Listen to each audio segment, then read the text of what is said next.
Друзі, привіт! Вітаю вас на 33-му уроці курсу «Проектний менеджмент для початківців». І ми сьогоднішні і наступні два уроки подивимося, що ми робимо з командою. Робота з командою починається на самому першому етапі, на етапі ініціація проекту. Ще тоді, перед тим, як скинути замовнику Project Charter, устав проекту, пам'ятаєте, ми маємо попередній бюджет команди розрахувати. Тобто ми ще тоді маємо визначити, які співробітники будуть працювати з нами на проекті, їх рейти, для того, щоб розрахувати бюджет. І це робота з командою в нас йде протягом всього проекту. І в цих трьох уроках ми подивимося найбільш такі ось важливі штуки, що ми робимо з командою, як ми мотивуємо, як формується команда, як заявку рекрутеру робимо, як фідбек давати. Коротше, основні якісь такі дії, які треба робити відносно вашої команди, відносно ваших працівників. Що у сьогоднішньому році? План роботи з командою, її створення, онбординг та адаптація. Ось цей пункт проводять зазвичай HR або хтось, хто відповідальний, але ж ви пам'ятаєте, да, що я цей курс записую, коли для тих, у кого все дуже погано. Хто працює в стартапі, до прикладу, да, буде працювати, і хто буде виконувати всі ролі. Хто буде працювати в мегакорпорації чи в великій компанії, там буде 100-500% HR, вам не треба буде цим займатися. Хто працює в стартапі чи малій компанії, чи, можливо, навіть в середній, можливо, вам прийдеться це виконувати. Тому ми в даному курсі розглядаємо ось прям всі кейси. Чому я вирішила так? Тому що коли я сама проходила курс живий, де були викладачі, до прикладу, мене дуже хвилював збір вимог. І я дуже багато разів запитувала, на що я завжди отримувала відповідь. У тебе буде бізнес-аналітик, буде бізнес-аналітик, буде... Я стільки разів це чула відповідь, що в мене таке відчуття, що проєктний менеджер нічого не робить. Потім, коли я прийшла в компанію, в мене там зовсім ніякого бізнес-аналітика не було, і мені прийшлось вчитися самостійно. Далі, до прикладу, я проходила якісь курси без наставників, а просто самостійно. Курсера, Udemy, інші.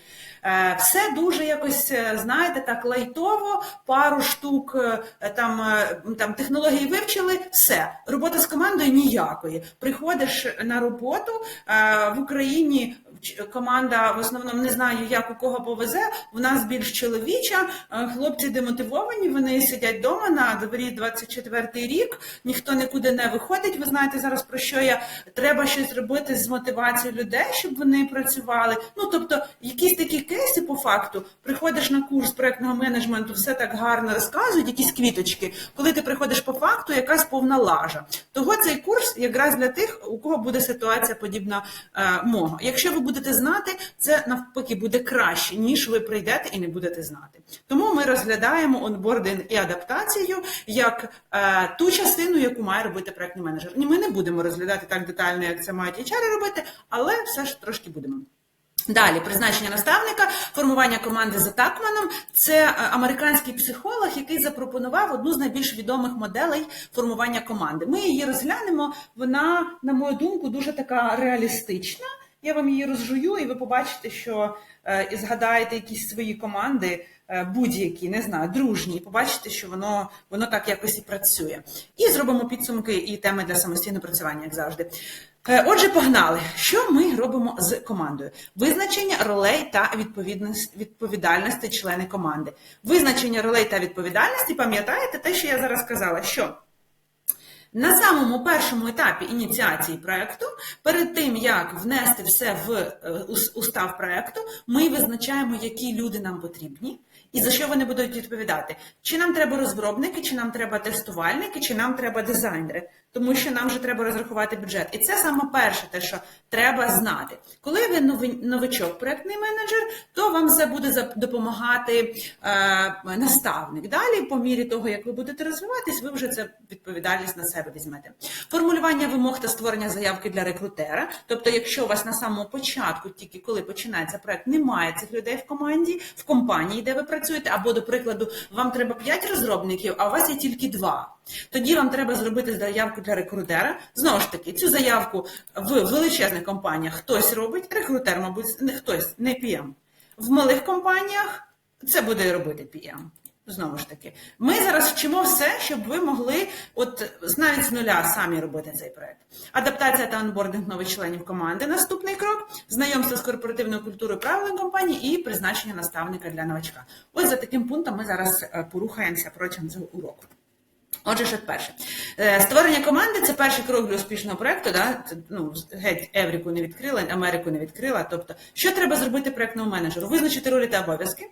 Наприклад, фронтенд-розробник відповідає за візуальну частину, бекенд за сервісну. Зробити заявку для рекрутера. В заявці написати технології та необхідні навички, а також бажані особисті якості. Давайте подивимося. Ось табличка. Ви вже її плюс-мінус таку бачили, коли ми дивились про ініціацію проєкту. Ось у нас перелік людей, які нам треба, до прикладу, на наш той проєкт сайт по підбору автомобілів. Ось кількість людей.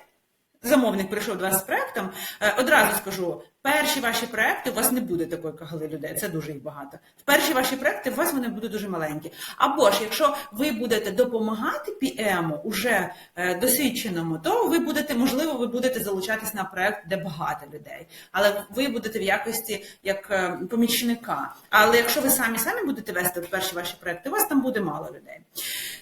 Ми визначили людей, яких нам треба, яка їх кількість і що вони роблять. Ось. Далі ми формуємо заявку на підбір кандидата. Можна собі тут поставити на паузу, чи заскрінити, чи відкрити зараз зошит і плюс-мінус накидати, чи відкрити методичку і це знайти в методичці. А якщо ви прийдете десь в компанію, де немає такого, welcome, користуйтесь. Ми тут пишемо назву проєкту. Це заявка, десь я гуглила багато всяких заявок в інтернеті і знайшла якусь більш-менш таку, яка буде, яка точно допоможе рекрутеру. Тому що тут є перелік всього, що треба. Назва проєкту, щоб він знав, на який проєкт шукає ця людина, що це за посада, опис проєкту, обов'язки кандидата, навички та досвід, технології, які треба, фреймворки, це вам вже технічний спеціаліст допоможе, бажані навички, тобто оце технічний спеціаліст, чи вас наставник допоможе, особисті якості. На основі, це може бути така заявка. Ви можете прийти в компанію, у вас вже буде якась заявка. Ви можете прийти в компанію, там нічого не буде, нікого не буде, вам скажуть, проєктний менеджер, йди погугли. Або на словах напишіть, або в Word просто сформулюйте, або у вас там вже все чітко буде, і вам скажуть, проєктний менеджер, не хвилюйтесь, зараз ми все зробимо. І ви собі сидите і просто чекаєте, коли вам кандидатів знайдуть. Якщо ви попадете в ситуацію, коли вам треба буде робити цю заявку, ось можна якусь таку взяти. На основі цієї заявки HR, ваш рекрутер, він буде розміщати вакансію на сайтах роботи і шукати кандидата. І тут головне, що вказати на цій заявці, яка посада має бути і які він має знати технології та фреймворки. Пам'ятаєте, ми коли говорили про планування проєкту, про другий етап, то в нас сама остання тема була технічна. Там у нас було визначення архітектури і підходів до розробки. Так от, якраз тоді технічний спеціаліст визначає, яка мова програмування буде, які фреймворки будуть використовуватися, і тоді він вам скаже, що сюди вписати. Але ви маєте розуміти, що ось має бути така заявка. Якщо, знову ж таки, ви будете цим займатися. Якщо не будете, прекрасно. Якщо будете, ось ви вже це знаєте.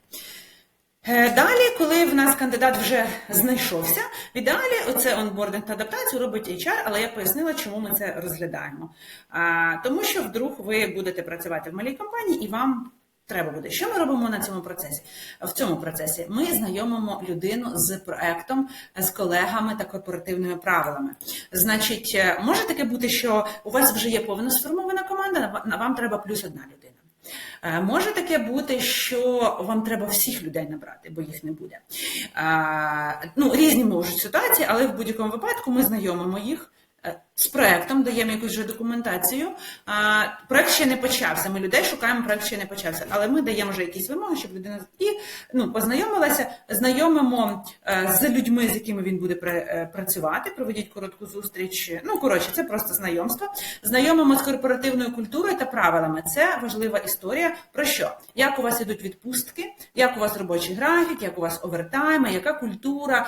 До прикладу, там у нас в компанії на дзвінки ми працюємо онлайн, на дзвінки всі приходять з камерою. Це корпоративна культура. Ну, ми без камери не приходимо. Без камери це просто вже, знаєте, якщо виключили світло, не тягне інтернет і там, ну, прямо якийсь жорсткий кейс. Тобто, і це ми розказуємо там, до прикладу, в нас в компанії з 10 до 5 всі на робочому місці. Тобто ви можете працювати і в 8 вечора, і в 9 вечора все одно, але з 10 до 5 очікують, що ви, якщо вам напишуть чи подзвонять, що ви є.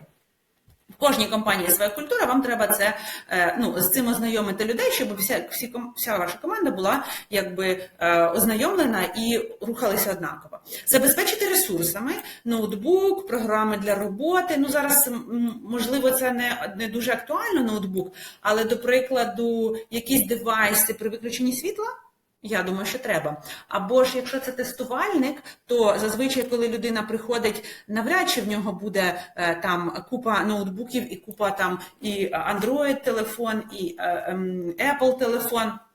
І часто тестувальникам треба якісь додаткові. Але от те, що точно треба, це якісь девайси, які при виключенні світла працюють. Ну, зараз за вікном 24 рік, грудень, тому у нас це зараз актуально.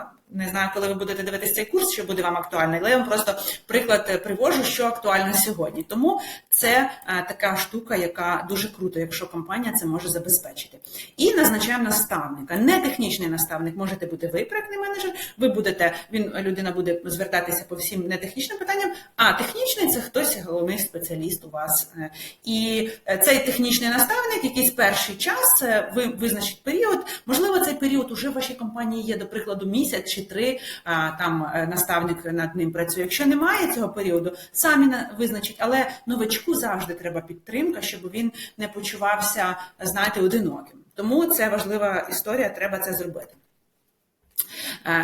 Так, я це розказала, а в мене тут написано. Окей. Значить, технічний наставник відповідає за роз'яснення технічних процесів, не технічний, з командними процесами, з культурами. До прикладу, коли йому брати відпустку, коли він хоче просто піти на один день вихідний, це все ви будете цим розбиратись. Ну, скоріш за все, ви не технічний наставник. Що наставники роблять? Проводять перший час підтримка, чи зустрічі проводять, ви запитуєте, як справи, як він адаптувався, надавайте зворотній зв'язок по роботі, допомагайте вирішенню питань. Ну, все, що може зробити наставник.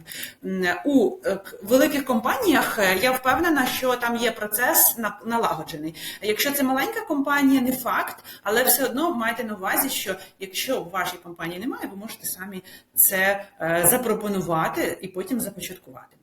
Тут немає нічого такого, я, до прикладу, та людина, яка ініціатор, і пропонує все, що допоможе покращити наші процеси. Ось. І я так сама визиваюся бути наставником, до прикладу, для проєктних менеджерів я наставник, а для технічних теж я не технічний наставник. І я та людина, яка пропонує ці процеси, тому я зараз вам про це говорю. Може у вашій компанії теж це буде, відкриті будуть до цього.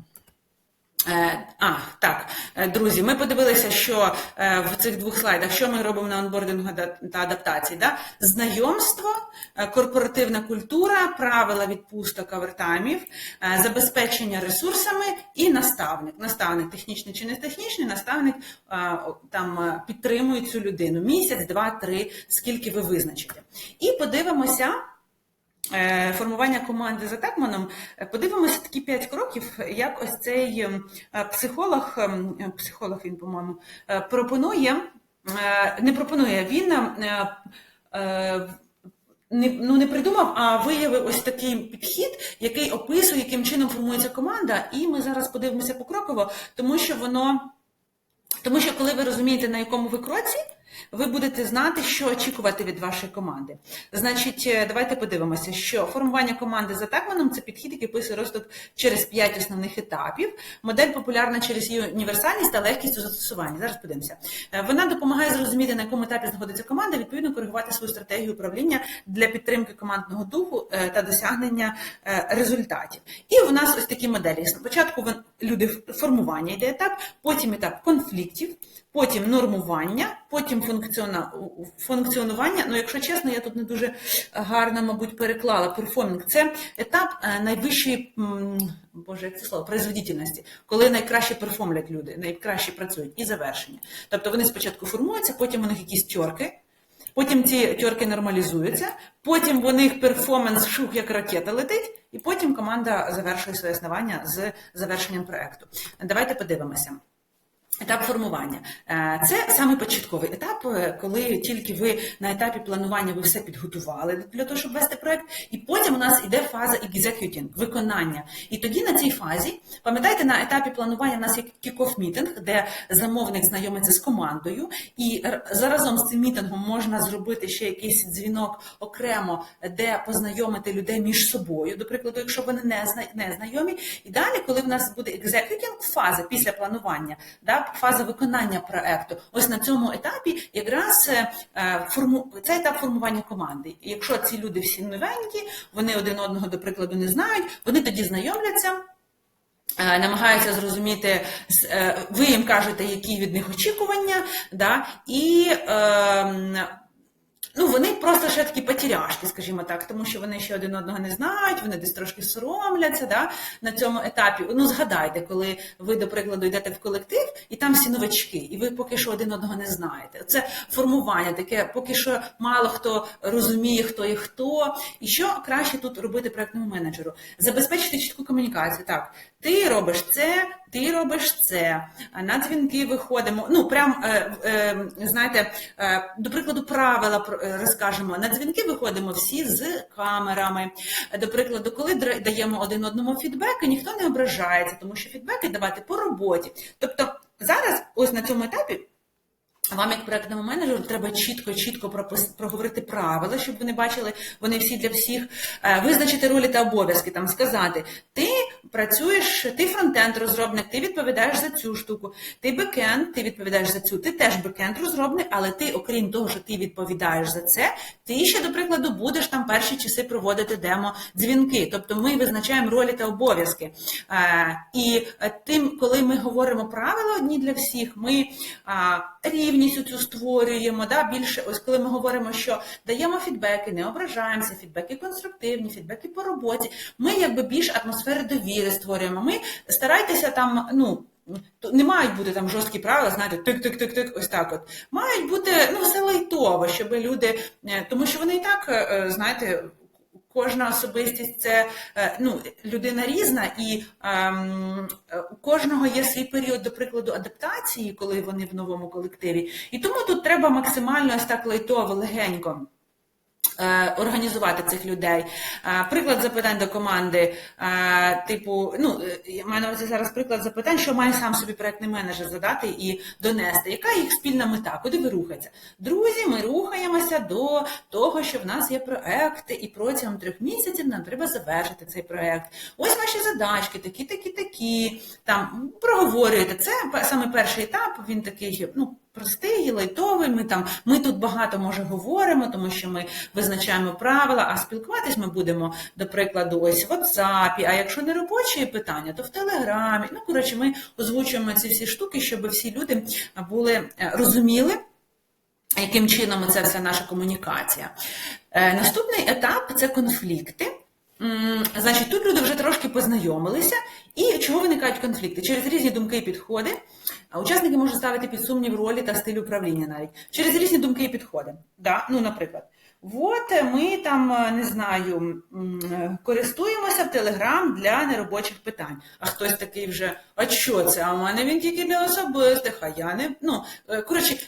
можуть, до прикладу, або робочі якісь рішення, да? І буде щось різне. Тобто тут, скажімо так, люди вже трошки познайомилися і починають кожен качати свої права, і можуть виникати конфлікти. Це не завжди, не всі команди проходять через ці етапи, але вони можливі. Якщо є такі ось люди, які можуть, один каже так, інший каже так, і коса на камінь находить, знаєте, і вони починають конфліктувати. Скажу, не всі команди проходять, але ви просто маєте бути готовими, що, може таке бути. Що ми тут робимо? Спокійно треба вирішувати конфлікти, спрямовувати цю всю енергію в конструктивне русло, зміцнювати довіру в команді, може це вислуховувати і першу думку, і другу думку, якщо, до прикладу, є конфлікти. Спокійненько це все вирішувати, щоб нічиї не задіти там якісь, ну, щоб нікого не задіти, щоб ніхто не образився, да, якось спокійненько, як ми це можемо вирішувати, конфлікти, запитувати, да, запитувати думки, а як ти думаєш, як це зробимо, а як ти думаєш, тобто, щоб цей етап, якщо він і виник конфлікти, етап конфліктів, що проєктний менеджер треба, щоб він максимально згладив це. Знаєте, я інколи дивлюсь на команду, як на діток.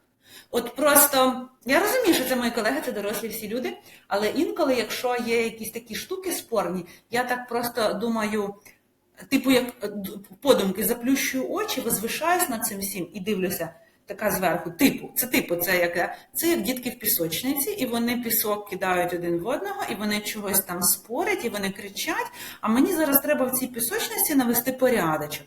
І коли я так думаю, я дуже м'яко до цього всього підходжу. Я не встряваю в ці конфлікти, я не задираюсь, я не стараюсь там когось переспорити. Ні, я просто дивлюсь на це все зверху, так, це як діточки, мені треба щось з ними зробити, зараз треба це все порішати. І ось, от я не знаю, це зараз просто своїм таким думкою ділюся, ну, як я інколи думаю про це.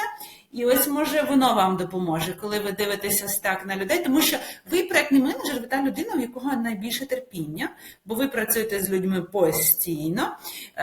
Крім того, що у вас найбільше терпіння, вам треба вміти це всіх організувати, замотивувати, щоб вони більш-менш якось гарно спілкувалися, там, дружили, може, тому що якщо люди можуть відкрито спілкуватися, да, там, відкриту думку доносити, то підтримувати один одного, то їх же перформанс виросте. Тому це все в ваших інтересах.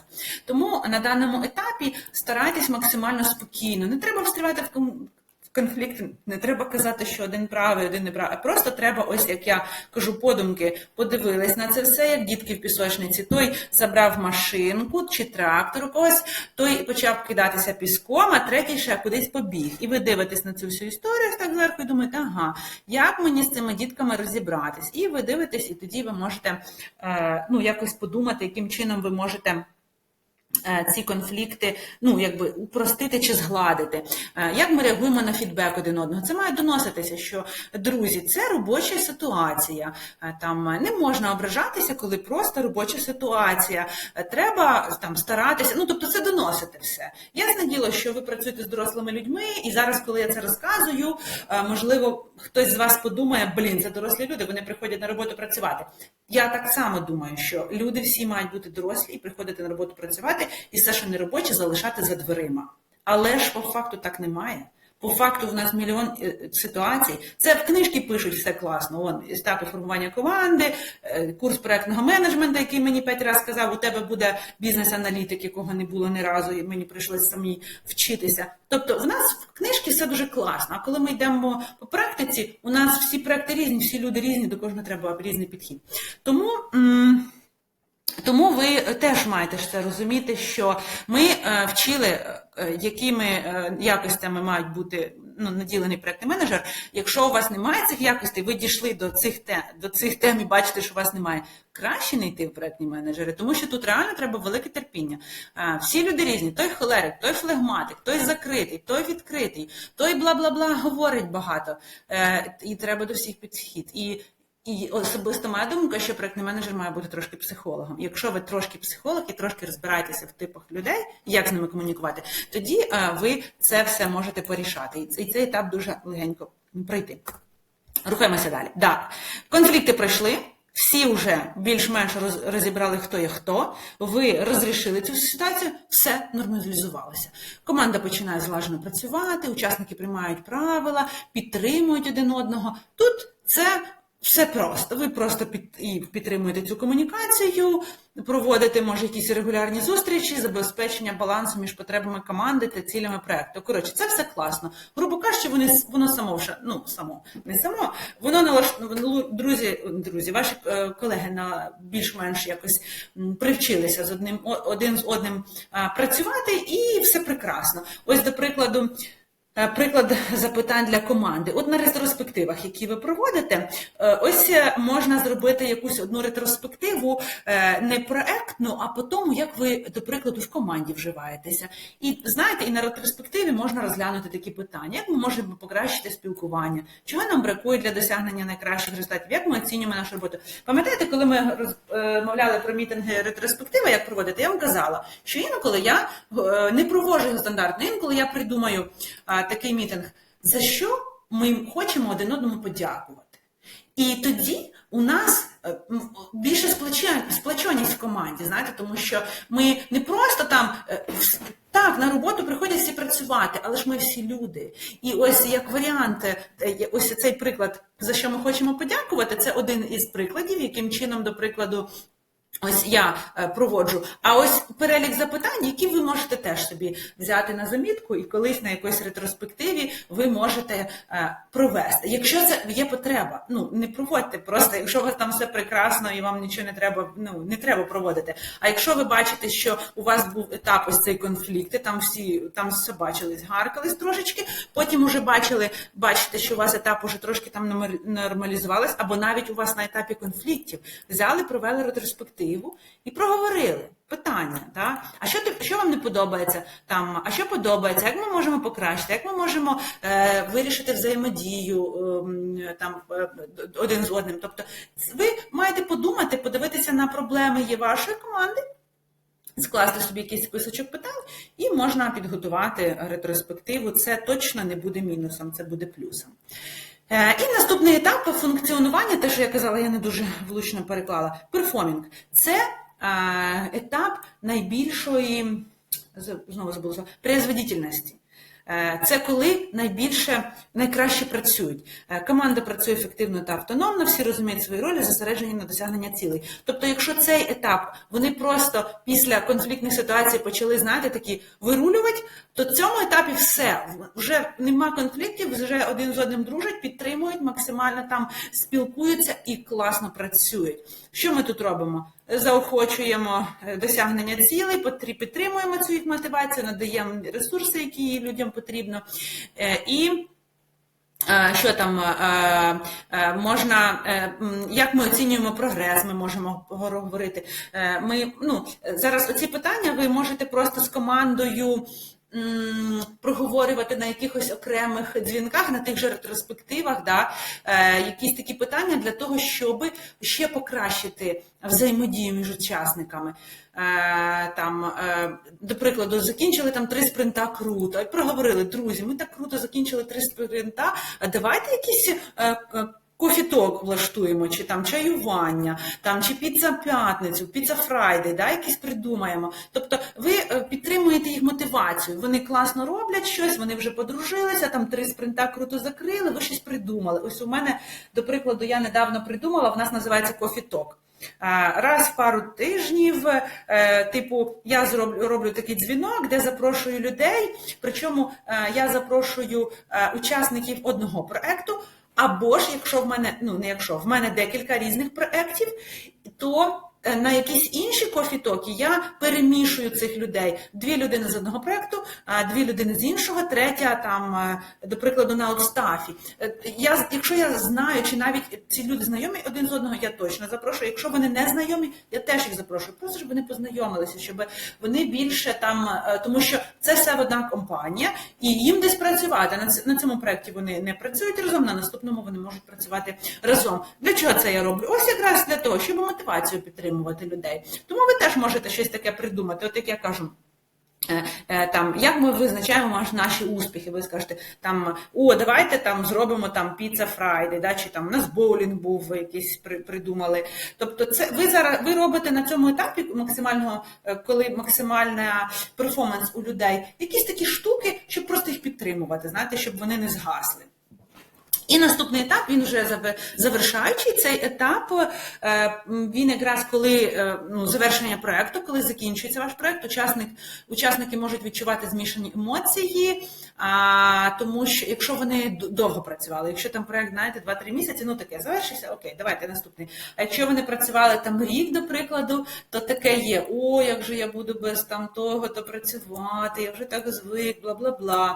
Фокус переміщується на підбиття підсумки та закритті задань. Це те, що ми говорили про завершення проєкту. Що ми тут робимо? Організовуємо фінальну зустріч для обговорення досягнень, урок закриття проєкту. Відзначаємо роботу команди, проводимо якийсь, може, там корпоратив і допомагаємо людям перейти до нових проєктів і там вже почати все спочатку, з самої першої фази сформування команди.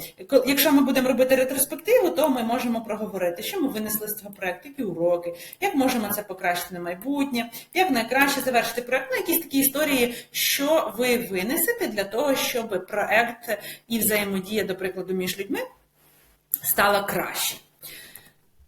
І що ми з вами подивилися? Ми подивилися, що в план роботи з командою входить визначення ролей та відповідальностей, формулювання вимог для створення заявки для рекрутера, або ви створюєте, або ж у вас вже є людина спеціальна, яка це робить, адаптуємо людей, розказуємо про відпустки, лікарняні, там, як корпоративна культура, яка у вас, і призначаємо наставника для людини. І далі ми подивилися, що є таких 5 етапів розвитку команди за Такманом. Формування, коли всі сходяться, знайомляться, конфлікти, коли вони починають друг на друга щось там гнати, і ми тут таки раз возвисились над цими всіми клубком спорящих людей, зверху возвисились і дивимося, як на діток в пісочниці. Ага, діточки наші кидаються піском. Для чого я так вам це розказую? Для того, щоб ви на емоції не переходили, бо ви не можете це робити.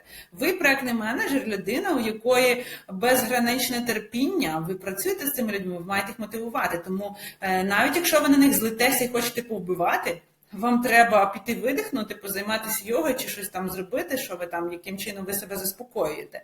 Або ж так от видихнути і подивитися зверху, як на діток в пісочниці, і подумати, яким чином ви це можете налагодити, тому що вам не можна в той весь конфлікт застрибувати. Далі в нас йде етап нормування, учасники починають нормально вже працювати. Далі наступний час перформансу максимального, де круті результати, де просто треба підтримувати, знаєте, як дровішек в вогонь підкидувати, там, мотивувати трошки. І завершення проєкту, коли трошки всі, може, десь там, не втомлені, а такі жаліють, що вже завершується, що вони з кимось не будуть працювати, але це теж непогано, тому що, знаєте, завершення одного – це початок завжди чогось нового. І на домашнє завдання в мене на сайті є якісь статті. Ось етапи формування команди, це якраз за Такманом, там більш детальніше. Фахівці в IT-команді, які бувають в IT-команді, я вам це вже задавала задачу десь на самих початках, в початкових уроках. Можна почитати про командні ролі, які є взагалі в команді. Що тут ще? Про лідерство, це мистецтво вести за собою. Це я зараз вас говорю про дітей в пісочниці. Чого? Бо ви проєктний менеджер, ви лідер, ви вестете за собою. Ви ніяк не маєте встрівати в цю всю перипетію з конфліктами. Ви маєте бути зверху і дивитися на це. Ось ця прикольна книжка розказується і здається, за лінкою в кінці цієї статті. Ви можете її скачати. Там розказується, як класну команду формувати. Друзі, коли ви проєктний менеджер-початківець, вам навряд чи це прям понадобиться там формувати команду, прям оце все, що я зараз розказую. Але коли ви будете middle, це 2-3 роки попрацюють. А потім, коли ви будете senior, це 4-5 років, ви 200-500% будете цим займатися. Причому, що пам'ятаєте, що в нас в тенденціях на майбутнє, що акцент на роботу з людьми. Тому я зараз, якщо ви навіть зараз думаєте, що це за історія, я маю технічне знати, то далі по ходу, потім по мірі вашого розвитку, ви побачите, що воно вам треба буде. Тому, хочете зараз читайте, хочете не читайте, але я вам його пропоную читати. І ось ще така в мене стаття «Погані звички менеджера». Це реально те, що вбиває мотивацію людей, це як для загального розвитку, я пропоную вам почитати. Так, на цьому все. сайт зі статтями, посилання на статті прикріплю під відео, методичка, дуже сподіваюся, що вже купили всі, хто хотів, якщо ні, то можете придбати, буде вам шпаргалкою на перші ваші місяці чи рік роботи. І соцмережі, будемо друзями конектитися. На цьому в мене все. Зустрінемось на наступному році і будемо розглядати, що мотивує наших людей і що з цим робити, як з цим справлятися, як більше мотивувати. Отже, всім дякую за увагу і до зустрічі на наступному уроці.